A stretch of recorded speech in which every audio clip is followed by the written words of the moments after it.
क्योंकि मॉक्स एग्जाम और रिकॉल्स में लगभग हमारे एग्जाम में 70 to 75% से एग्जाम में आया था फर्स्ट पेपर में, और सेकंड पेपर में भी लगभग 60% तक तो आया था क्वेश्चन रिकॉल्स। अच्छा, आपको मतलब एग्जाम सेंटर नेपाल में जो एग्जाम सेंटर है वहां आपको नहीं मिल पाया था? मैंने सर अप्लाई नहीं किए नेपाल में डायरेक्टली। सर पेपर वन तो सब रिकॉल से आए थे, तो इसलिए मेरे को 35 मिनट लगा था, और रिवीजन अच्छा। 2 बार रिवाइज करके चेक करके फिर। So, hello everyone, welcome to Academy. Today we have Nida with us. She's from Nepal. She did Bachelor of Pharmacy from India and MPharm, and now she's working in Nepal and she passed the CAPS exam in the first attempt. तो अभी उनसे हम बात करेंगे और देखेंगे कि उनकी जर्नी से आप लोगों को क्या लर्निंग रहेगी, कि उन्होंने ऐसे क्या किया कि उन्होंने फर्स्ट अटेम्प्ट में ये एग्जाम को पास किया है, और how she manage her time, कितने घंटे वो पढ़ते थे, कब कब उन्होंने क्या किया है। तो अभी हम उन्हीं से बात करते हैं। तो hi Vinita, first of all congratulations to you. Thank you sir, and I am feeling very happy and clearing CAPS exam in my first exam. Yes. तो विनीता, अभी सबसे पहले ये बताइए, I mean what is your basically, if you can just give us your short introduction about yourself, आपकी family background, और आपने कहाँ से पढ़ाई किया, और आप कितना आप जॉब किया आपने, if you want to share something. Sir, I am from Nepal and I have completed my B Pharmacy from India, Dehradun in 2020, and I am working in hospital pharmacy as a pharmacist since 2021. Okay okay okay. तो आपने M form कौन सी branch में किया? M form मैंने pharmaceutics से कर रखी हूँ। अच्छा, फार्मास्यूटिक्स से किया है। तो अभी आप जॉब हॉस्पिटल में करते हो? हाँ जी sir. Okay okay. So Brinda, I mean ये बताइए कि I mean you pass this CAPS exam, so how many hours you study per day, and is there any help for you because you did M.Pharm in pharmaceutics, or just purely whatever you study in B.Pharm, उसी के syllabus की base पे ये exam होता है? क्या बोलना चाहेंगे बेसिकली? सर मेरी ड्यूटी तो 7 to 3 था, उसके बाद मैं कभी कभी ऑनलाइन क्लासेस, लाइव क्लासेस लेती थी, और कभी कभी ऑफ रिकॉर्डेड क्लासेस लेती थी, और वही दिन में 4-5 आवर स्टडी करती थी। तो आपने how many month you study, like 3 month, 2 month? Sir हमने डिसाइड किए थे मतलब नवंबर बैच का एग्जाम देने के लिए, पर मेरा डॉक्यूमेंट इनकम्प्लीट होने की असेसमेंट आपका हो नहीं पाया था on time, then you went for March 1। मार्च के एग्जाम दिया।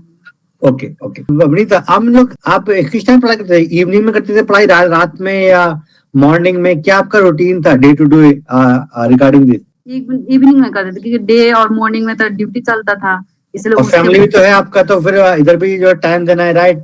अगर घर का काम भी होता है, राइट, फॉर द वुमन। तो आपने कैसे मैनेज किया ये सारी चीजें? जॉब था आपका full time, and your family also, you are living there, and you study for caps. Sir starting में 2-3 मंथ, क्योंकि मैं तो जुलाई में ज्वाइन की थी, तो स्टार्टिंग में पहले 2-3 मंथ मैंने नोट्स बना के ऑलरेडी कंप्लीट कर रखी थी। उसके बाद असिस्टमेंट हो गया, तो उसके बाद फिर रिवीजन फर्दर क्लास ज्वाइन किया, फिर तैयारी करने लग गई, और मॉक्स डेली देती थी। लगभग एवरी मॉक्स को मैंने लगभग 10 टाइम्स की, और उसके बाद ओके। तो ये जो मॉक टेस्ट है, I mean is there any helpful to you, because आपने 10 बार जो रिवीजन किया इन मॉक के साथ में? हाँ जी सर, क्योंकि मॉक्स एग्जाम और रिकॉल्स में लगभग हमारे एग्जाम में 70 to 75% से एग्जाम में आया था फर्स्ट पेपर में, और सेकंड पेपर में भी लगभग 60% तक तो आया था क्वेश्चन रिकॉल से, तो ये बहुत हेल्पफुल था। अच्छा, तो ये एग्जाम आपने कहाँ, नेपाल लिखा था या आप इंडिया में आए थे? और हाँ जी सर, दिल्ली गए थे। अच्छा, आपको मतलब एग्जाम सेंटर नेपाल में जो एग्जाम सेंटर है वहां आपको नहीं मिल पाया था?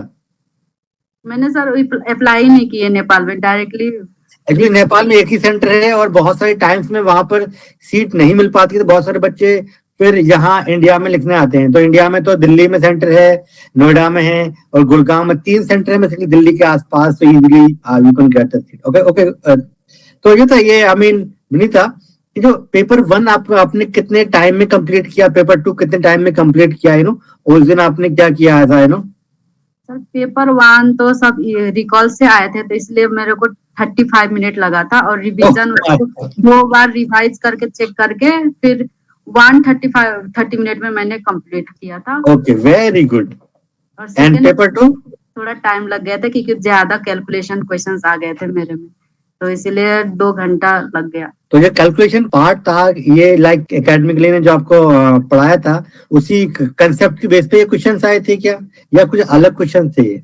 और मेरे में जो क्वेश्चन आए थे सब डाइल्यूशन बेसिस का था, अच्छा, और उसमें से एक क्वेश्चन भरूती मतलब रिवीजन क्लास से पढ़ा था, और ना तो वही डाइल्यूशन का जो मैम ने पढ़ाए थे, फेमी मैम ने, उसी के हाँ। रिगार्डिंग था, पर थोड़ा अलग अलग क्वेश्चन थे sir, all new new question थे।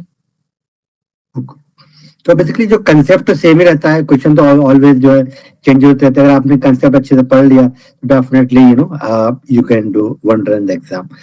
तो विदा थोड़ा सा ये होता है कि बहुत सारे बच्चे आपको देख रहे हैं नेपाल से, and they are think that this exam is very tough and they are impossible exam, और बहुत सारे बच्चे इसलिए डिसीजन नहीं ले पा रहे हैं कि एग्जाम लिखें या नहीं लिखें।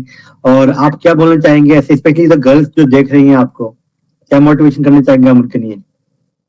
सर ये जो कैप्स एग्जाम है वो तो टॉप है, यदि कोई भी स्टूडेंट चाहे करना चाहे तो यदि उसके लिए एकदम बेटर प्लेटफॉर्म जो मिले तो उसके लिए इजी हो जाएगा।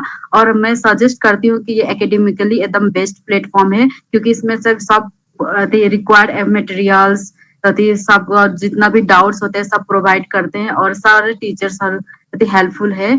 तो मैं यही रिकमेंड करना चाहती हूँ कि कोई भी स्टूडेंट है जो चाहना चाहते हैं, प्लानिंग कर रहे हैं ऑस्ट्रेलिया के लिए एज अ फार्मासिस्ट, उन लोग के लिए academically is the best platform. Okay, thank you so much. And तो guys, this is the Vinita ने भी बताया इन सारी चीजों में।